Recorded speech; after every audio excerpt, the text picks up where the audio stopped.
guys, අපි දැන් ගෙදරින් පිටත් වෙනවා හමුදලේ යන්න. මුලින්ම ගමනේ විස්තර ටික තාත්තා කියයි.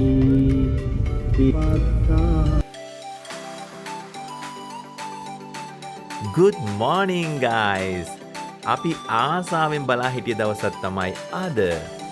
අද අපි road trip එකක් යන්න හදන්නේ. ගොඩක් කාලයකට පස්සේ අපි road trip එක plan කරේ හපුතලේ ඊට පස්සේ නුවර එළිය next day එකේ ඇල්ල හරහා නැවතත් කළුතර අපේ ගෙදරට එන්න. ඉතින් උදේම අපි කළුතරෙන් පිටත් වෙලා බෝම්බෝල තෙඹුවන රත්නපුර බෙලිහුල්හොය හරහා හපුතලේ යන්න තමයි මේ පිටත් වෙලා තියෙන්නේ.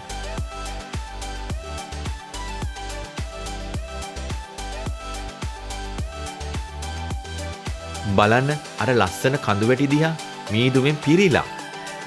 ඉතින් හරිම ලස්සනයි. පාර දෙපැත්තේ දකින්න ලැබෙන මීදුම් සහිත උදේ ආලෝකය, තෙත් වූ සීතල සුළං, මාවතේ වනාන්තරවල සුවඳ මේ හැමදේම අපේ ගමනට විශේෂ අරුතක් දෙනවා. ලස්සනයි නේද? අර බලන්න.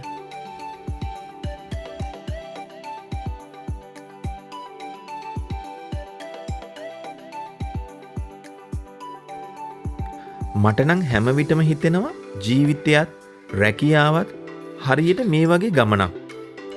ඒ සුන්දර වෙන්න නම් හොඳට ප්ලෑන් කරලා හදවතින්ම යන්න ඕන. අපිත් මේ ගමන හොඳට සැලසුම් කරලා අලුත් අත්දැකීම් රසක් එකතු කරගන්න තමයි යන්නේ. ඒ වගේම තමයි අපි 4 දෙනාටම අවශ්‍ය උනේ පාර දෙපැත්තේ සුන්දරත්වය විඳින්න. නොගිය තැන් බලන්න. සිසිල් දේශගුණයත් එක්ක ජීවිතය විඳින්න.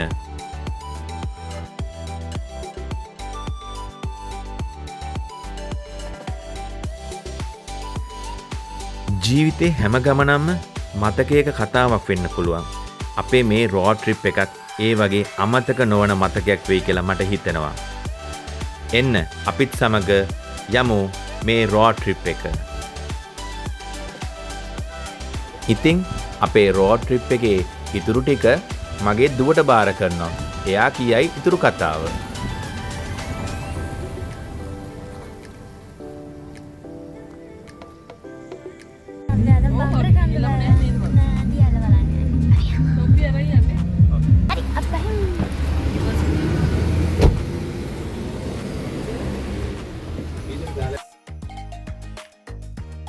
අපේ road trip එකේ හපුතලේ යන ගමනේ මුලින්ම අපිට හම්බුනේ බඹරකඳ දියැල්ල. ඉතින් අපි තීරණය කළා ලංකාවේ උසම දියැල්ල බලන්න යන්න ඕන කියලා. යන්න හිතුනේත් නෑ. අන්තිමට යන්න හිතුණා. මොකද ඒ තැන අපි කවදාවත් දැකලා තිබුණේ නෑ.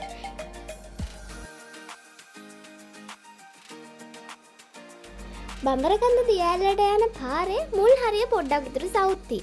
නමුත් ඒ ටික පස්සේ නම් පාරේ හොඳටම හොඳයි. ඒක මාරම ගමනක්. ඒත් අපි 4 දෙනා තීරණය කරේ මේ පාර ටුක් ටුක් එක ගිහිල්ලා බලන්න. ඒක අමුතු අත්දැකීමක් නේද කියලා අපි හිතුවා. ඇත්තටම අපි ඒ ගත්ත තීරණය හරිම හරි තීරණයක් වුණා.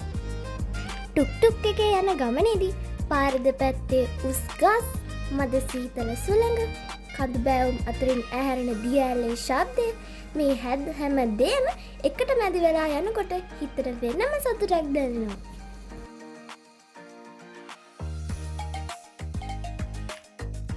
මන්නම් හිතන්නේ ඒ තැන ගැන කියනවට වඩා විඳලම් බලන්න. ඔයාලත් කවදා හරි බඹරකන්ද යනවානේ. ඒකට ටුක් ටුක් එකක් අරගෙන යන්න බලන්න. ඒ අත්දැකීම ඔයාටත් අමතක වෙන්නේ නැහැ.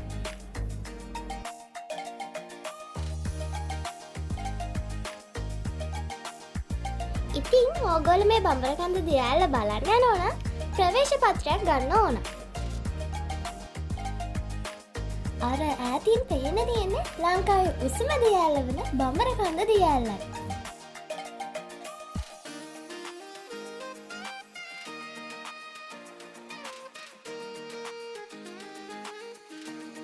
හරි. දැන් මේ අපි ප්‍රවේශ පත්‍ර අරගෙන බඹරකන්ද දියැල්ල බලන්න යනගමු. මේක නගින තියෙන්නේ පඩිපෙළක්. ඊට පස්සේ තියෙන්නේ අඩිපාරක්. මේක මීටර් 400ක් දුරයි. ඒ වුණාට මේ වටපිටාවේ සීතල සුළඟ අවු රශ්මිය ඇඟට වදිද්දි මාර ගතියක් දැනෙනවා. මේක පයිනස් ගස් වලින් පිරෙන කැලයක්.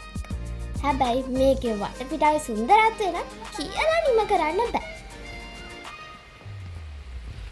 එන්න අපිත් එක්ක සුන්දරත්වය විඳින්න.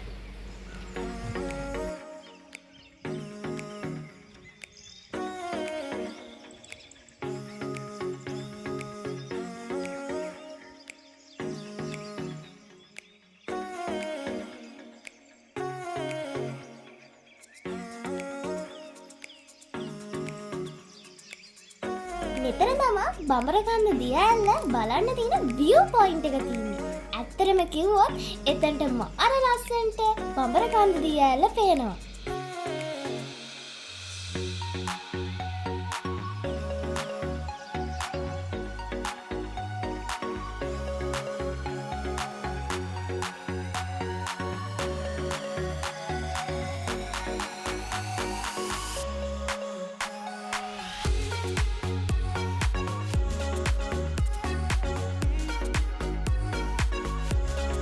ලංකාවේ උසම දිය ඇල්ල වෙන බඹරකන්ද දිය ඇල්ල උසින් අඩි 860ක්ද මීටර වලින් ගත්තොත් 263ක් උසයි.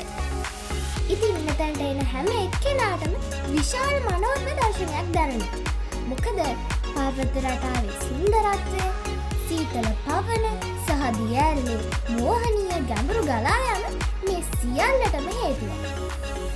අපේ සංචාරයත් අමතක නොවන අත්දැකීමක් මේ දිය ඇල්ල අපට කරනවා.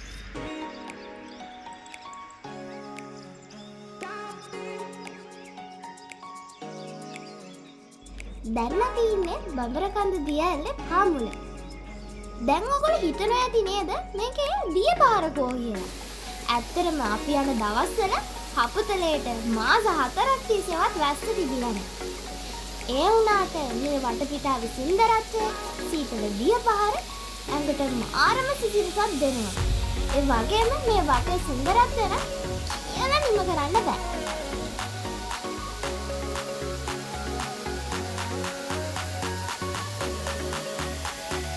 මට ඔයගලන්ට දෙයක් කියන්න තියෙනවා. දැන් මේ ඔයගොල්ලෝ විඳින්නේ සුන්දරත්වයේ පරිසරයනේ. ඔයගොල්ලෝ ඉතින් පොලිතීන්, ප්ලාස්ටික් වගේ දේවල් ගේනවා නම් මෙහෙ දාලා යන්න එපා. මොකද මේ සුන්දරත්වය අනිත් කට්ටියක් බලන්න ඕනනේ. ඉතින් ඔයගොල්ලෝ මේවා ගේනවා නම් ආයි දාලා යන්න එපා කියලා කරුණාවෙන් කියනවා.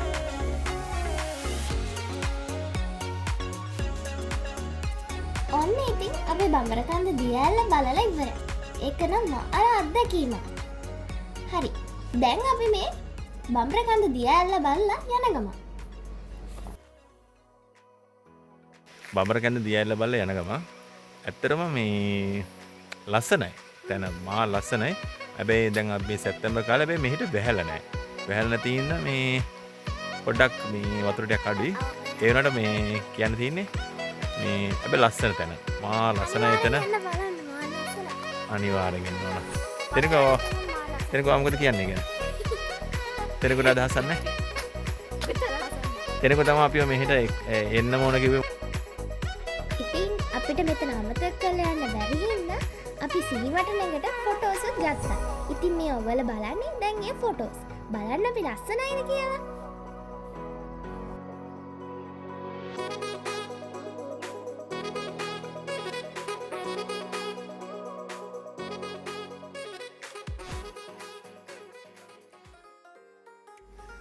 ඔන්න ඉතින් අපේ වීඩියෝ එකේ ඔයගොල්ලෝ අවසාන තාමේ බලන්නේ. ඉතින් මෙතනින් වීඩියෝ ඉවර නැහැ. තාම අපි හපතලේ ගිහිල්ලත් නැහැ. හපතලේ යන වීඩියෝ එක part 2 එකකින් හම්බ වෙනවා.